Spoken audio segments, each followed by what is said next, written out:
नहमदुहु व नुसल्ली अला रसूलिहिल करीम अम्मा बाद फ़ाऊज़ु बिल्लाहि मिनश शैतानिर रजीम बिस्मिल्लाहिर रहमानिर रहीम।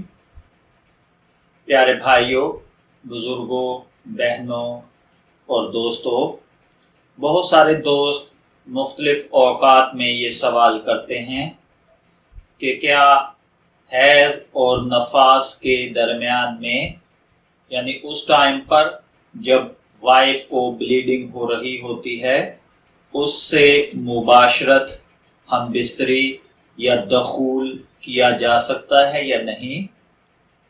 तो याद रखिए, हैज़ और नफास की हालत में औरत से सोहबत करना, जमा करना, हम बिस्तरी करना, जुफ्ती करना, ये सब हराम है और बहुत बड़ा गुनाह है। इससे इज्तिनाब करना लाजिम है, क्योंकि अहादीस मुबारका में इस पर वईद वारिद हुई है। अगर कोई गलती से ऐसा फेल कर बैठे तो तौबा करना वाजिब है। नीज अगर मजीद कोई हालत हैज में सोहबत करने की वजह से परेशान है तो वो सदका खैरात का हुक्म भी है कि वो सदका और खैरात दे, तौबा और इस्तगफार करे, क्योंकि ये वो अयाम होते हैं जिनमें औरत मेंटली तौर पर और फिजिकली तौर पर मुकम्मल हालत इत्मीनान के अंदर नहीं होती। अब इन दिनों के अंदर उसको डिस्टर्ब करना, दखूल का होना, ये और बहुत सारे अमराज का सबब बन सकता है।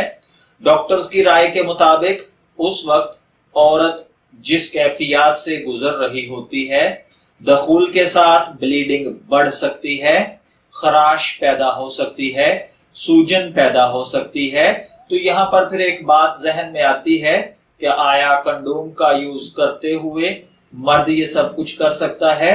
तो इसके भी मना होने पर दलीलें मौजूद हैं कि उन दिनों के अंदर जो स्मेल, जो बदबू और जो कैफियत होती हैं, दखूल के साथ औरत का फिजिकली डिस्टर्ब होना साबित है, इसलिए इस अमल से मना किया जाता है। अलबत्ता इस सूरत हाल में मर्द अपनी बीवी के साथ लेट सकता है, सो सकता है, जमा के अलावा उसके हाथ का पका हुआ खाना खा सकता है, गले मिल सकता है, बोसो किनार कर सकता है। मैं दुआगो हूं कि अल्लाह ताला हमें इन मसाइल को समझने की तौफीक अता फरमाए। इजाजत चाहेंगे, फिर मिलेंगे किसी नई मालूमाती वीडियो के साथ। तब तक के लिए अल्लाह हाफिज।